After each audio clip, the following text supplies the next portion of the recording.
Our second storyteller for the night, please give it up for Colleen Kimsey.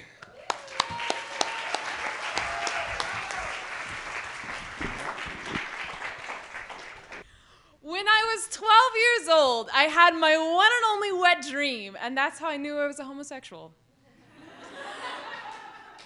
It started with my best friend's head, and it moved down to her bare shoulders and her tits, and they were soft and brown and little like rosy nipples, and that's where it ended, because that's where 12-year-olds' imaginations end. And so I was like, man, this makes so much sense. I'm gay, I'm going through puberty. Someday I will become a practicing homosexual. But I wasn't there yet. I did not have tits. I was not legally able to have sex. And so I was like, how does one do this? The library. Like, thank you, I appreciate that. So I went to the Fort Vancouver Regional Library. Like, God bless the library for having 4 feet of books on homosexuality. I read Homosexuality, a Treatise. I read Pederasty of the Greeks and Romans. I read Ancient Chinese Sodomite Practices, in which I learned that the chrysanthemum traditionally represents the anus in Chinese art. I learned that cowgirls made their strap-on harnesses out of old saddle leather.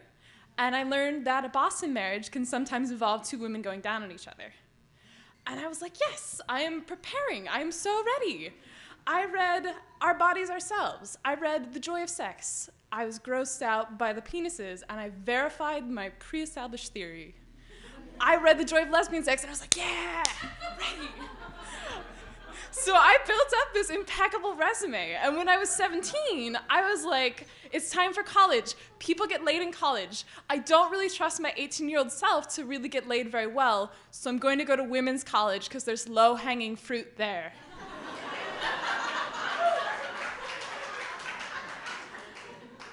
You know, fair enough. And so it's October, and I'm 18, and I'm still like aggressively virginal. And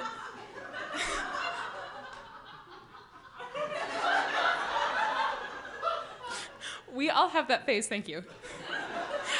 And I'm in the courtyard of my college, and like the autumnal trees are changing, and like the gentle California breeze is blowing, and I'm out there like tabling for my health center because I'm still preparing myself to be the best homosexual possible.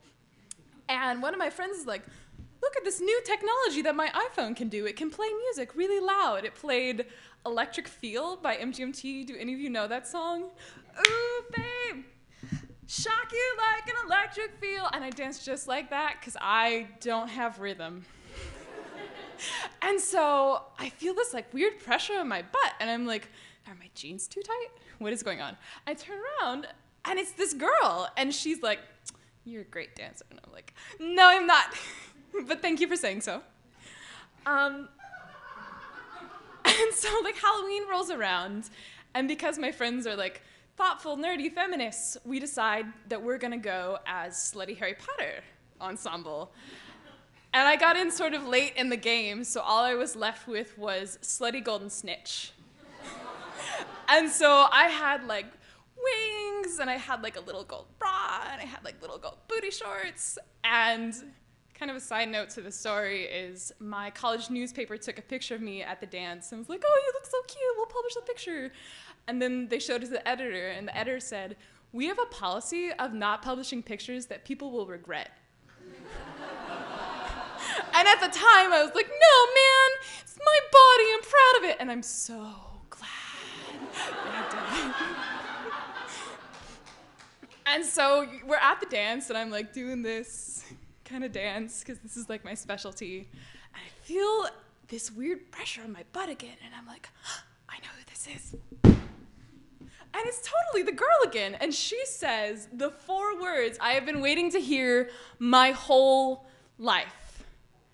You're cute, let's fuck. And I'm like, yes! Yes! I have gotten there. At this point, all I know about her is that her name is Sylvia. She's 28, and she's kind of clumsy, but I can work with all of that. And so I conveyed that to her in the appropriate terms. I think she was a little bowled over by like the level of consent I was willing to give. But I followed her back to her apartment like an eager puppy in gold lame booty shorts. And so we get back to her apartment, conveniently located close to my dorm. And she's like, you know, well, when we first met, you were dancing, and I bet you'd look really cute doing a striptease. And I'm like, you're wrong, but I'll do it. And so, like, I'm dancing, and, like, the wings come off, and, like, the staples that I used to make ripped. And so, like, I have to just abandon it, because it's my night. Can't deal with the wings. And I, like, take off the bra. The booty shorts stay on, because I'm not that comfortable yet. And I have to, like, sit down and take off the, like, long, gold athletic socks and like undo my sneakers and like tie up the laces, and then I'm ready. I'm good to go. And I say, hey, just so you know, I am a virgin. And I've never seen someone get that sober that fast. And because we are lesbians, I still am, I don't know about her. We talk about consent, we talk about what we want, we talk about like previous experiences, we talk about STI history, mine is none at all. And she busts out the biggest box of safer sex supplies I've ever seen a human have. She's like, okay, we got the non-microwavable saran wrap, we have dental dams, we have latex gloves, we have vinyl gloves, we have latex gloves that go down to your wrist, and Crisco in case you want to do anal fisting.